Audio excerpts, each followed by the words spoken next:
Esther chapter 3, beginning in verse 7. Has everybody got a handout? It should be Esther 3, 7 to 15. It's, okay. We got more here. There's plenty of them. I printed 35, so. We don't have 35 here today. Plot to destroy the Jews. Now let me make an emphasis here. If you mess with God's people, is that good or bad? Remember what God promised Abraham. Those who bless you, I will do what? Those who curse you, I will do what? Let's just make a slight change here and make sure everybody gets that. Because I keep hearing people say that today and they're like, well, you got to be with Israel today. Friends, can I tell you this? You're the true Israel. Don't nobody need to mess with you. You're the church today. And that's the emphasis here in Esther. It's God's people who are those who are following and trusting Him. All right, that's just off the onset. But let's read this first. Then we'll go to our notes. Verse 7. In the first month, which is the month of Nisan, in the 12th year of King Ahasuerus, they cast pur, that is the lot, before Haman to determine the day and the month until it fell on the 12th month, which is the month of Adar. Now, there's an asterisk over the top in my Bible there, and when I click that asterisk, it says that this fell on the 14th of the month. Now, I want to confess up front. I said this in Ezra. I'll say it again here in Esther. When you go read all these Old Testament books, you see them mention the month all the time. They're saying, this happened in this month, and this happened in this month, and this happened in this month, and this happened in this month. And I confess, I've not done enough study on these months. If it lines up with a feast day, I recognize it. If it doesn't line up with a feast day, I don't have a clue why it's in there. But they're saying that for some reason. And a lot of people, if you read the commentaries, they'll say, well, it's just giving you that for historical fact. And I think it does line up. So like if you go to a secular history book and you see the dates of Ahasuerus, I think the biblical stuff's going to line up pretty close with all that. And I think that's part of the reason those dates are in there. But I would bet, if I was a betting man, that those dates have some more theological significance probably than what we've ever thought of. But at this time, sorry, I stink. I'm not even good at it. So anyway, y'all want to study it and bring it to me? I'd love to read it. So we'll task somebody with that. Then Haman said to Ahasuerus, there's a certain people scattered and dispersed among the people in all the provinces of your kingdom. Their laws are different from all the other people's. They don't keep the king's laws.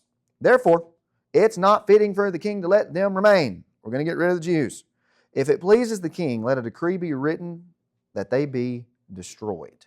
I will pay, Haman said, 10,000 talents of silver into the hands of those who do the work to bring it into the king's treasuries. So the king took his signet ring from his hand and gave it to Haman, the son of Hammedatha, the Agagite, the enemy of the Jews. And the king said to Haman, the money and the people are given to you. He gave them over to him.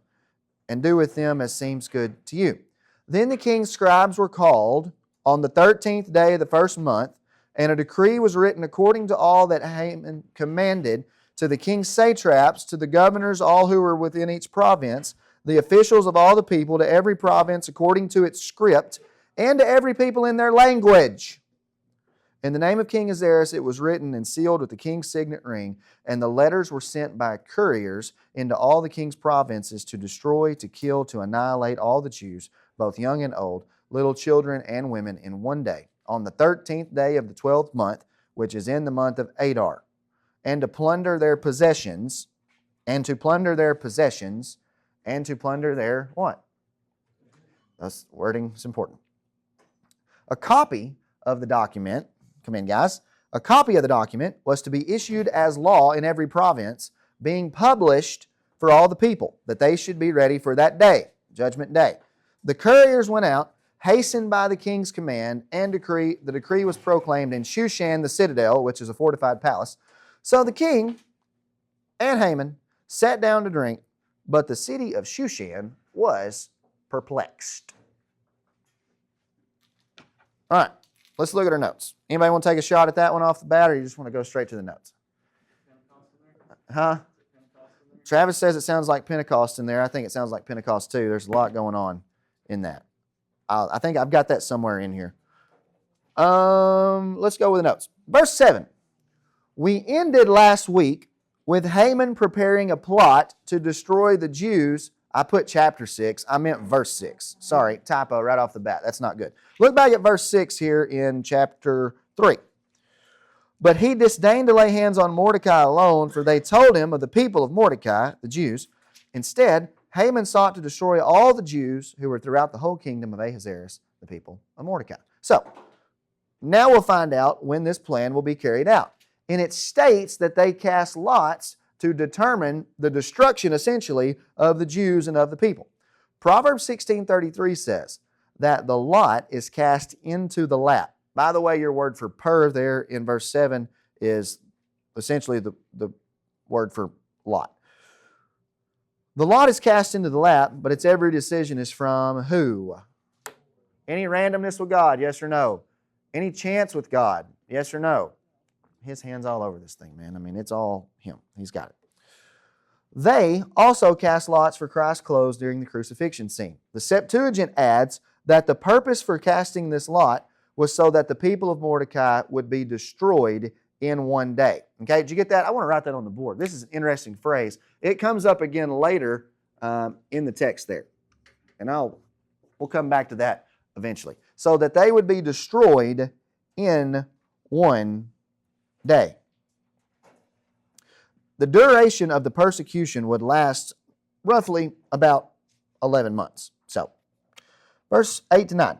Haman's description to Ahasuerus is misleading at best. Wickedness is often accompanied with lies, and this pattern is true even from the garden in Genesis. Remember what Jesus told him? I think it was in John 8. He said, "You're of your father the devil, who was a what from the beginning?"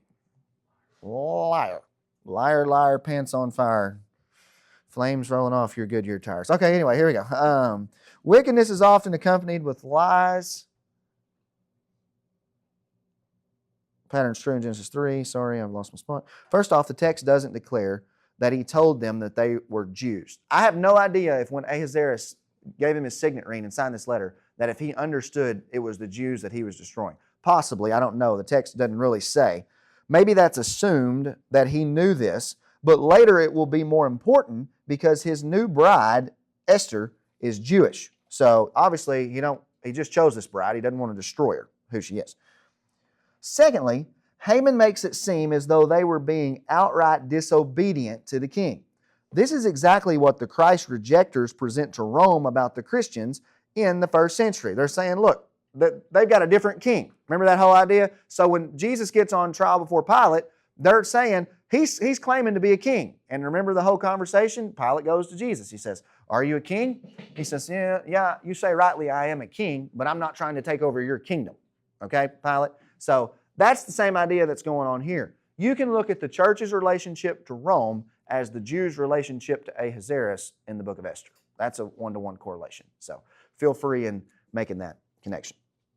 Okay, during the trial of Jesus, this is a major discussion about the fact he was a king, as the Jews had presented to Pilate that Christ was a threat to his kingdom. And that's the same thing that Haman's doing to Ahasuerus. Hey, there's these people, they don't worship you, they don't love you. And what was the Jews' response in the first century? We have no king but, and that's Haman's deal. I'm loyal only to you. David Guzik, who doesn't have a clue what's going on in the book of Esther, but nonetheless, I like this part in his commentary. In the Enduring Word Bible Commentary, notes the fact that Haman intended to pay this large sum of money from what he obtained from the slaughtered Jews. Okay?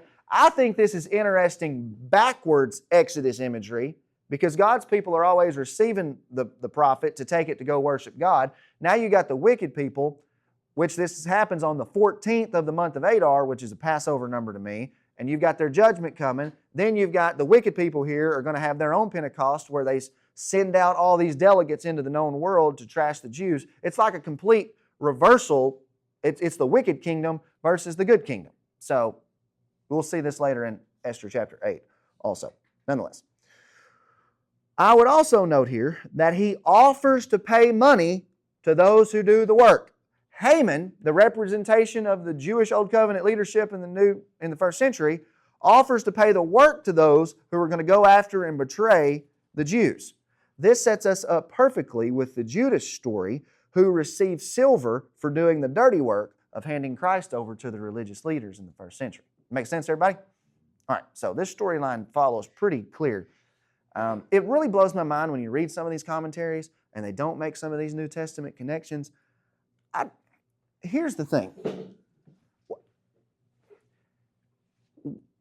I don't know if y'all know this or not. We don't read the Bible or look at the Bible the same way that we used to look at the Bible. We don't read the Bible or look at the Bible the same way that a lot of other people in churches, like in the mornings, are looking at the Bible. Like, we're seeing this stuff, and if you want to say it's allegorical or symbolical or whatever, and you say, Zach, why do you feel okay in taking that type of interpretation to the text? Because some people will look at these stories and they'll say, you're not allowed to interpret the Bible that way. You can't look at Esther and see Jesus. Friends, let me give you a couple of reasons why I think you can. Number one, Jesus said in Luke chapter 24, everything in the Old Testament pointed to Him. He told them that straight up. He started in the law with Moses and read through all the prophets and walked them through those stories and said, here's how it points to me. And I think we can do that too if we're spiritually mature enough to see it. And I want to say this with grace about a lot of folks in a lot of churches. They're not spiritually mature enough to see Christ in all these stories. And I'm not saying that it's their fault or anybody's fault or whatever's fault. But I'm going to rejoice and glorify God for the fact that we're able to see the Bible this way. Let me give you an example right here on something. Turn over to Galatians chapter 4, and I want to show you what Paul said in a spot. Galatians chapter 4. I'm not walking through the text, hey guys. But I just want to make note of Paul's interpretive grid or philosophy here. Matthew, Mark, Luke, John, Acts, Romans, 1st, 2nd Corinthians, Galatians. Galatians chapter 4.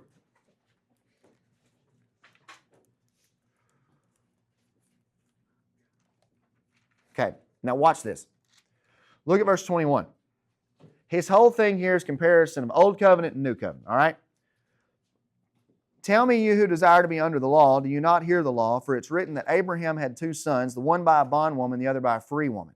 He who was of the bondwoman was born according to the flesh, which represents the Old Covenant. He, the free woman, through promise, represents the New Covenant. Verse 24. Which things are what? Symbolic. Now, what does somebody else's translation say that doesn't say symbolic? These things are what? They're an allegory. They're figurative. You see what they did? They're taking all these Old Testament stories and they're seeing the New Testament story in them. That's the way that this stuff plays out.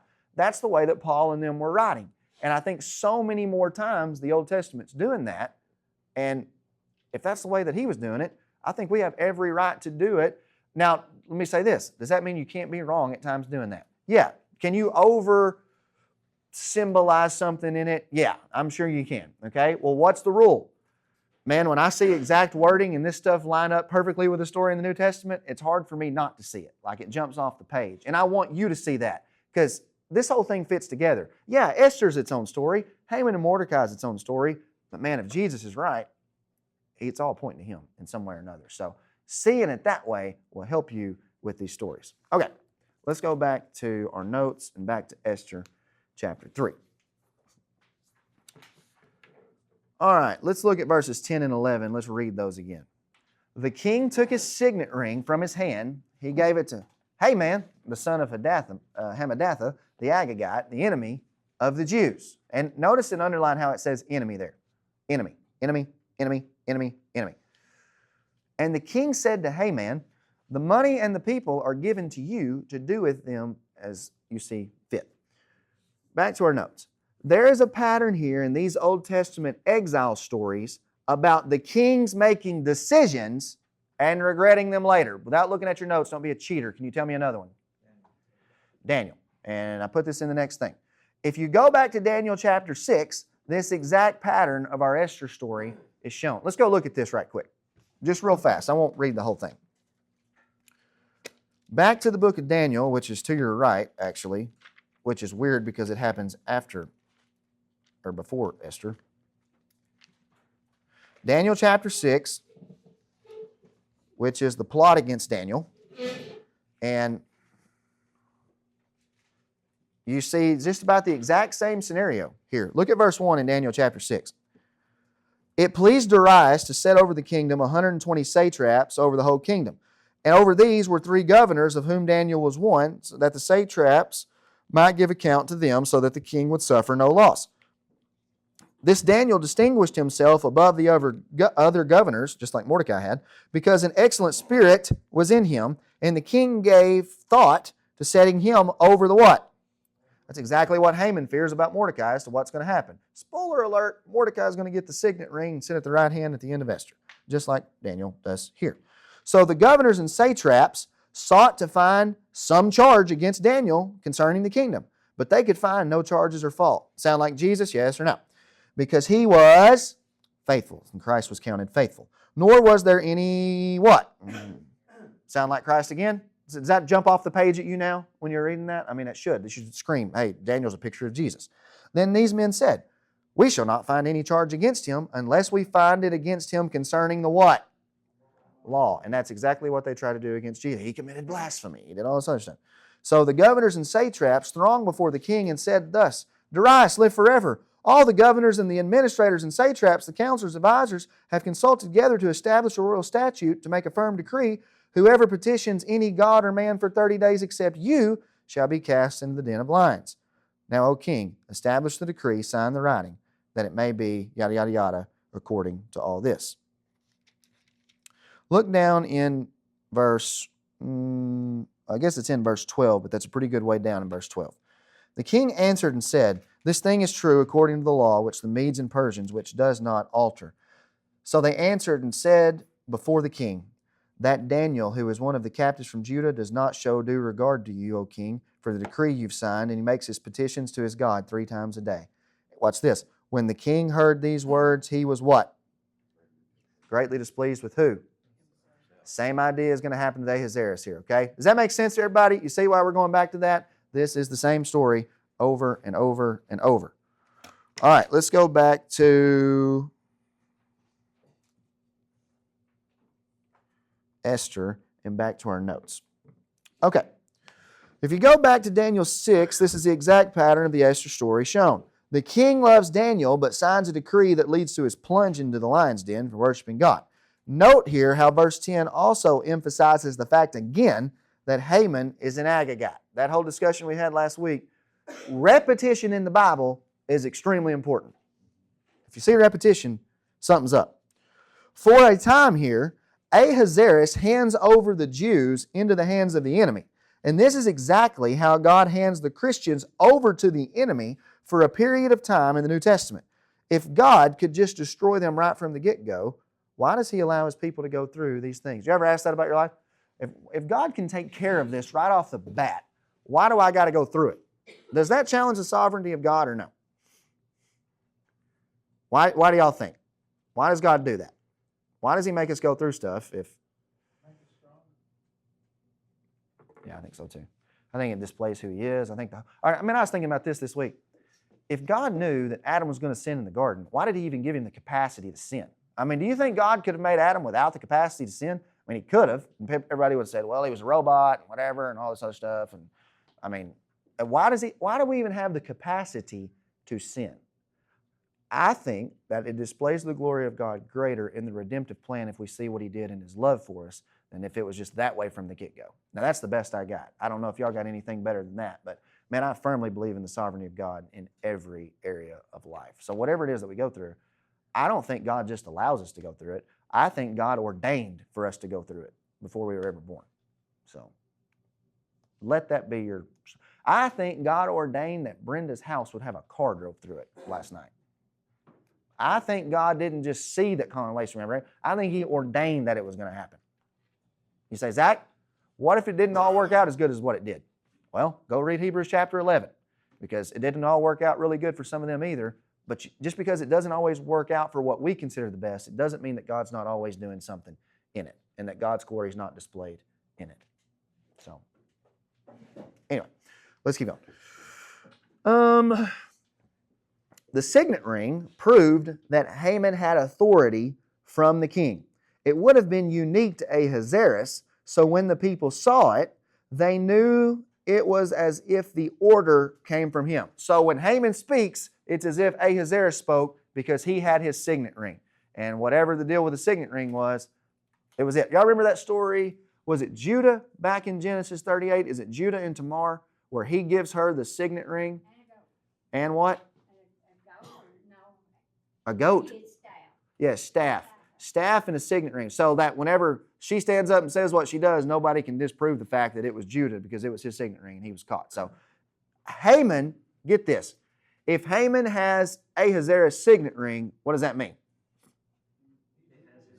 He has his authority. He's in control. So he has the right to do this. Essentially, to say it this way, Ahasuerus' kingdom at this point belongs to who?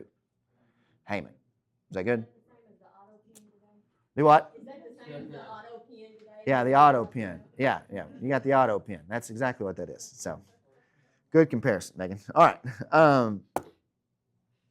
Let's keep going. Where am I at? It would have been unique to Ahasuerus, so when the people saw it, they knew it was as if the order came from him. Remember to follow the signet ring for later in the book of Esther. Signet ring, signet ring, signet ring. Joseph was given Pharaoh's signet ring in Genesis 41:42 when he was elevated in position. Now, let's get to what Travis said a while ago about the idea of what's the goal of Haman. I'll erase that. We'll come back to it. What is Haman's goal? What does Haman want? Let's just list this. It don't have to be textual or whatever. Say it again. Yeah, he wants to get rid of them. What else? Good. He wants to take their stuff. What else? That's pretty much it, Jordan said. He wants to be elevated. That's good. I think he wants to be king. Here, I think this is the whole thrust of this story. Yes or no? Does Haman care about Ahasuerus? No. He has no regard. He's using Ahasuerus. So, anything else? I don't know how to spell Ahasuerus. I literally type Ahasuerus in these notes and it corrects me in spell check every time. I have no idea how to spell it. So it doesn't matter how many times I look at it. Whatever. Ahasuerus. Ahasuerus. He wants rid of Mordecai. Yeah, he wants rid of Mordecai. Why does he want rid of Mordecai? Mordecai doesn't bow to him, and Mordecai is going to lead Esther and consequently lead all the rest of the people to bring glory to Ahasuerus instead of bowing down and worshiping and bringing glory to Haman. Is that good? Who does this sound like in the New Testament? Not a specific people, but an entity. It's not a trick question. It's the religious leaders, okay? This is what they want. They want to get rid of the Christians. They want to take and plunder their stuff because they're the ones that own and control that kingdom. They didn't care nothing about God, okay? They were simply using God so that they could elevate themselves so that everybody could look at them and they would be more famous and have more money and have higher precision and prestige. They want to get rid of Jesus because Jesus is going to influence the church, the bride, to bring glory and honor to God instead of striving and staying with their old covenant system. Make sense, everybody? Same thing as Pharaoh in the Exodus story. I mean, he wanted to kill all the Hebrew boys because he wanted to retain the power. Right. That's good. And that's why Israel, in Revelation chapter 11, verse 8, is called the New Egypt, because you get the whole Pharaoh idea. Essentially, what Pharaoh held them in was death. As long as they were in exile in Egypt, they were in death. And that's why God sends the 10th plague and the final plague that says, I'm going to kill your son just as you killed my son. You say, Zach, how do you know that God considered Israel his son? Hosea chapter 11, verse 1. Out of Egypt I called my son. That's the whole idea. So now, essentially, what Haman's doing is killing God's people, therefore killing his son. So Haman's got a day coming for him, is where we're headed for all this. We got a war a-brewing. Just like in the New Testament, there was a war a-brewing. All right. Verse 12 to 15 in our notes says this: the goal is to plunder the godly people. Oh, how the turntables. Verse 13 catches my attention as it says that letters were sent throughout all the provinces to wreak havoc on the Jews. Well, same thing was happening in the first century. Acts 9, verse 1. Saul, breathing threats and murders against the disciples of the Lord, went to the high priest and asked for what? Letters from him to the synagogues of Damascus, so that if he found any who are of the way, men or women, he may bring them bound to Jerusalem. Everybody see the deal here? Haman is trying to bind the Jews in the kingdom of Ahasuerus. Old covenant Israel was trying to bind the Christians in their kingdom. It's going to be flipped. Whole deal is going to get flipped. The language about each hearing in his own tongue should also be noted and set forth. And that's why Travis mentioned Pentecost a while ago, because now you've got the wicked people who are sending out, and they're trying to make their proselytes to say, no, you're going to follow our kingdom and don't follow their kingdom. It's the reverse idea of what we know as Pentecost when they all come in here in their own language. Look at this. Let me show you something. Go to Matthew chapter 23 right quick. I'll show you this.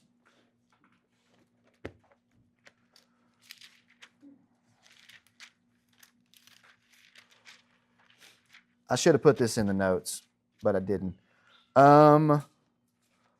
Let's look at verse, I got to find this.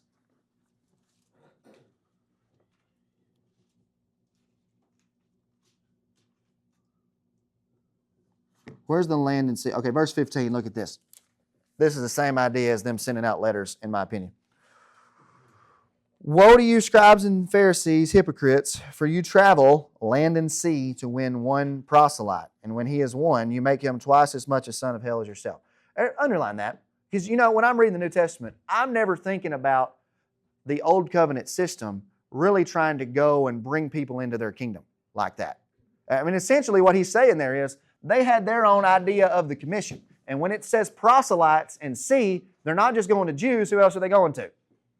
Gentiles. They're trying to take people from that kingdom and corrupt them and bring them into that way. Now let me say it this way. Essentially, what they're doing is the same thing that Haman's doing. They're leading them to false worship. Okay? So in some way or another, as God's conduits, air quotes, Old Covenant, they have some connection to false worship and leading them and deceiving those nations. Does that make sense, everybody? Instead of leading them to worship God, they're leading them away from God. Part of that might have been Rome worship, but did the Jews really like Rome in the first century? Yes or no? It was just simply lip service. We have no king but Caesar. They didn't really love Caesar, just like Haman doesn't love Ahasuerus. Questions? No question. Parallel imagery in there. I mean, when they're sending these edicts out, it's a letter, and they're sealed with the king's signet ring. Well, the Spirit's poured out at Pentecost. Ephesians 1, Paul said they're sealed with the Spirit. Yeah, and they're the witnesses carrying the message. Yeah, and then there's another reference, I don't know where it is, but Paul says you are basically God's letter to the people. Yeah, let me find that. That's a really good point. Let me Google that, because that's a really good point. Why didn't I think of that? Everybody go to 2 Corinthians chapter 3. That's that where it is? Yeah.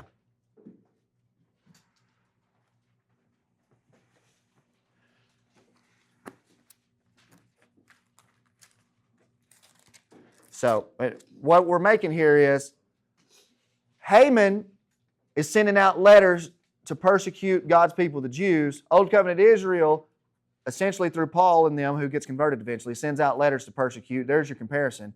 Mordecai eventually is going to take control of this kingdom in Esther, and they're going to have a conversion in Ahasuerus' kingdom.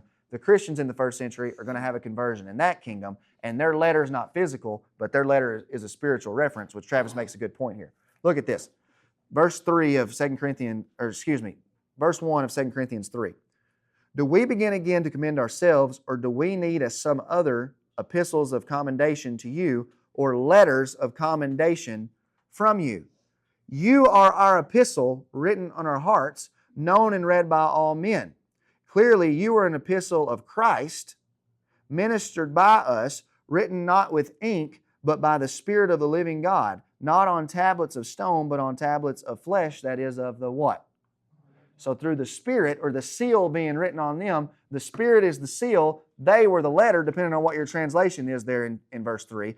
The New King James says you're an epistle. Some translations say you are a letter. They were sealed with God's approval, that they had the Spirit, and it was there with a letter with the Spirit seal written on their heart, taking that message to the nation to convert it. That's good, Travis.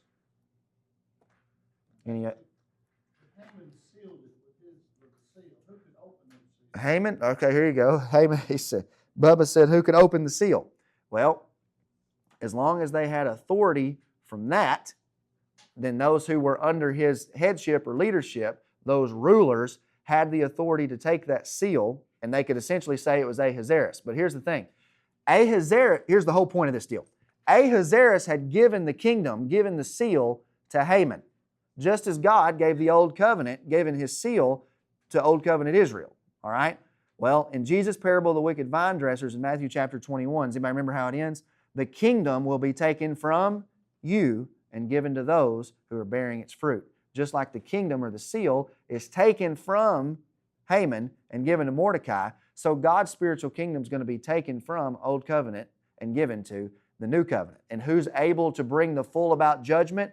To destroy? Who's able to take the seals and open the scroll? Who's able to judge and pour out the wrath on the Old Covenant apostates that are found in Leviticus and Deuteronomy, which is what the book of Revelation is, by the way. It just follows Deuteronomy and Leviticus all the way through and pours out those judgments. Well, it's the better Mordecai, the one who the kingdom is going to get the kingdom. And that's why in Revelation 5, who's worthy to take it? Jesus. He takes the seals, opens the scroll. Revelation 6, here come the plagues.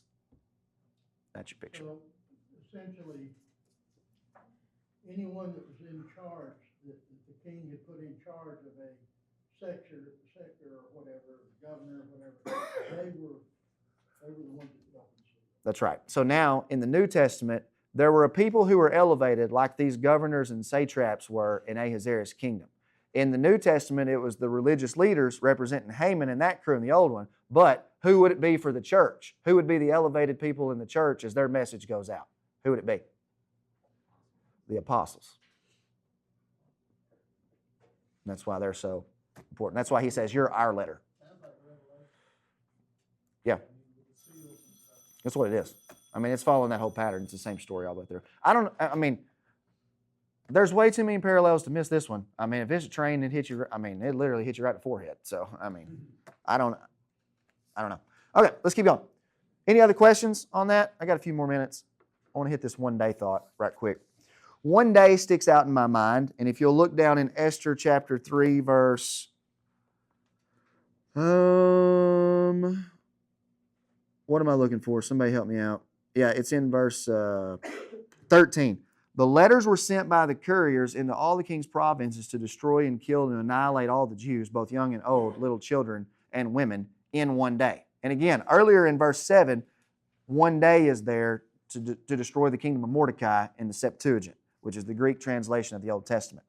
One day sticks out in my mind. This is an important phrase to the Bible story and God's people. And I don't know how to show you this other than to spoil it, but we need to look at Esther chapter 8. Let's look at that right quick. Esther chapter 8. I want you to start in verse 11.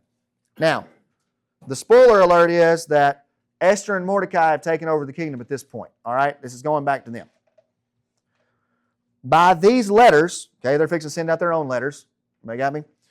The king permitted the Jews who were in every city to gather together and protect their lives, to destroy, kill, and annihilate all the forces of the people or province that would assault them, both little children and women. And to do what?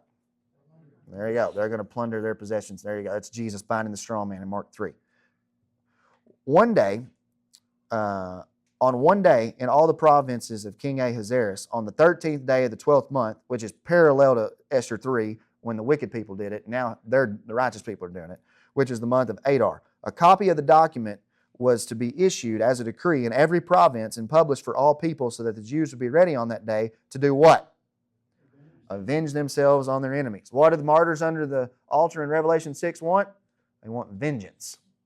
And they're going to get it. So that's this whole idea. But notice how it says it was going to happen in one day. That's really important. I haven't done a ton of study on it, but I do know the one day theme is everywhere. Okay, look at our notes. This entire narrative will be reversed. God's people were persecuted like a woman in birth pangs, but they would be delivered. See Isaiah chapter 66, verses 1 to 8. Let's go there right quick. And I want you to notice the overlays of how this is true for the time of Mordecai and Esther, but ultimately what Isaiah 66 is pointing to is the new heavens and new earth, i.e. the new covenant, and how this is true for the Christians in the first century and what God did for them. I'm going to read the first 8 verses here, and we'll just kind of go through it. Heaven is my throne, earth is my footstool. Where's the house that you'll build me? Stephen quotes that in Acts chapter 7, speaking judgment on the old house of the religious leaders, and he's talking about the spiritual house that Jesus and the apostles would build, which is the church. Where is the place of my rest? Well, God's dwelling with the church, not in the old covenant temple anymore. That's why he destroyed it. For all those things my hand has made, all those things exist, says the Lord. But on this one I will look, on him who is poor and of a contrite spirit, who trembles at my word. He who kills a bull as if he slays a man, he who sacrifices a lamb as if he breaks a dog's neck, he who offers a grain offering as if he offers swine's blood, he who burns incense as if he blesses an idol. See that? If you keep doing all that old covenant stuff, it's false God worship because I'm not there anymore. Make sense, everybody? Just as they have chosen, they being the enemies, which is the Jews who rejected him, in their own ways, and their soul delights in abominations. So I will choose their delusions. I will bring their fears on them, because when I called, no one answered. When I spoke, they did not hear. But they did evil before my eyes and chose that in which I do not delight. What's your heading say over verse 5? The Lord vindicates Zion. Remember in Hebrews 12, you have come to Zion, to the city of the living God. He's going to vindicate the church, and that's what Revelation is. That's what Mordecai and Esther's vengeance is going to be on Haman and that wicked empire. Hear the word of the Lord, you who tremble at his word, your brethren who hated you, who cast you out for my name's sake, said, let the Lord be glorified, that we may see your joy, but they shall be ashamed. The sound of a noise from the city, a voice from the temple, the voice of the Lord who fully repays his enemy. Vengeance is mine, I will repay, Hebrews 10, Romans chapter 12. Quoted from Deuteronomy 32 about Old Covenant Israel. Before she, the church, was in labor, she gave what? Birth. Before her pain came, she delivered a male child. And I take that to be Revelation chapter 12, where it says she was in birth pangs and delivered a male child. So that's a reference, that delivery, to the church in the kingdom, and possibly a Christ reference in that as well. So, who's heard such a thing, who's seen such a thing? Shall the earth be made to give birth in how long? One day. Or shall a nation be born at once? For as soon as Zion was in labor, she gave birth to her children. Shall I bring to the time of birth and not cause what? Am I going to bring you through all the labor pains and then not give you the joy at the end of it? He's saying I'm going to defeat your enemies so that they'll stop persecuting you. You were going through the birth pains, then it ended. How long does a woman carry full term? 9 months? Give it to me in weeks. 40 weeks. How long was the birth pain and laboring in the first century? 40 years. Then she gave birth. So anyway, okay, well, let's go to our last... the one-day stuff, I don't really know what to do with it, but I'm just making a point that it's there. And that fits both of our contexts in Esther and the New Testament. Last paragraph, a broken record at this point, but I see all of this as typological of the New Testament story. The church will suffer birth pangs, but the nation will be born. And I would say that if you want to say that the nation's born during the time of Christ, that's fine. Because you remember in 1 Peter chapter 2, he says, you are a royal priesthood, a holy nation. He calls them that already. So if you want to birth the nation at 80, 70 or birth the nation at the resurrection of Christ, I don't know, I'd have to look into it more, but one of them is true. The church, you might call it, is what's birthed, the New Jerusalem or the Holy Zion. The decree in Esther will be reversed. The signet ring will be given to Mordecai, the Jesus figure. Daniel 7 predicts that during the time of the New Testament that the ruling will be changed. It'll go from the wicked unbelievers to the righteous ones who follow Christ. It'll go from the wicked Haman in our Esther story to the one of Mordecai. Go to Daniel 7 and let's read this. We'll be done.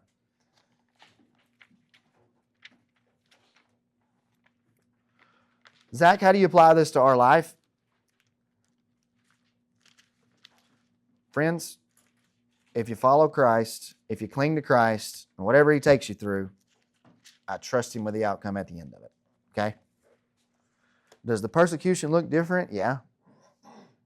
Is it possible that it happens? Yeah. Do I need to be looking for these events in my future? I don't think so. I think that's different, but nonetheless. Verse 23 in Daniel 7. Thus he said, the fourth beast shall be a fourth kingdom on the earth, which shall be different from all the other kingdoms. It shall devour the whole earth and trample it in pieces. And I don't want to go that far. Go back to 21. Let me just read this and be done. 21, 22. I was watching, and the same horn was making war against the who? There you go. Prevailing against them until the Ancient of Days came, and a judgment, okay, here we go. The Ancient of Days came, who is Jesus, and a judgment was made in favor of the who? Okay, I think Daniel 7 is pointing you to 80, 70, but this definitely can be played out in the Haman Mordecai story. and the time came for the saints to possess the kingdom. Everybody get that? Here's what happens. Revelation chapter 11, verses 15 to 19, that judgment comes at the last trumpet. At that time, the kingdoms of the Lord become the kingdom of our God and of His Christ, and the saints reign forever. And I think that's the picture. Here's what happens. You got a transfer of the kingdom from that old covenant system. That's what the new covenant's showing you. And for the last 2,000 years, it's been left in the hands of the church. We're the people that control the kingdom that relates men back to God. And that's the story of that. And that's the Haman Mordecai story in a nutshell. Do y'all see that, or do y'all think that's absolutely nuts? Any other questions, thoughts, or comments? Nothing? The whole thing is pictured in Matthew 21:38 also. The wicked landowners. Yeah. And he said, come, this is the son, let us kill him, and the inheritance will be ours. Yeah. That persecution of the son and how they come after him. And they want to take the kingdom that rightly belongs to Mordecai, rightly belongs to Jesus, and they want to have it for themselves. So, yeah. Anything else? Questions? Is that good? Yeah, that's all I got. So, fair enough. I mean, I really feel like y'all have an understanding of what we're doing here. At least the overall picture of it. Unless I'm just missing something. I mean, I'm sure some of you have questions on stuff, but I mean, I think this whole thing's typological. So if you don't have a good grasp on this and you want to talk about it, please feel free to come talk to me about it. I just think that's the story in a nutshell, and I think it points us to Christ. If everybody could open up the book of Esther and know right off the bat, Ahasuerus represents the father, Mordecai represents the son, and Esther represents the bride, Haman represents Satan, I mean, you'd figure the whole thing out pretty quick, I think, if you are familiar with the New Testament story. So let's pray.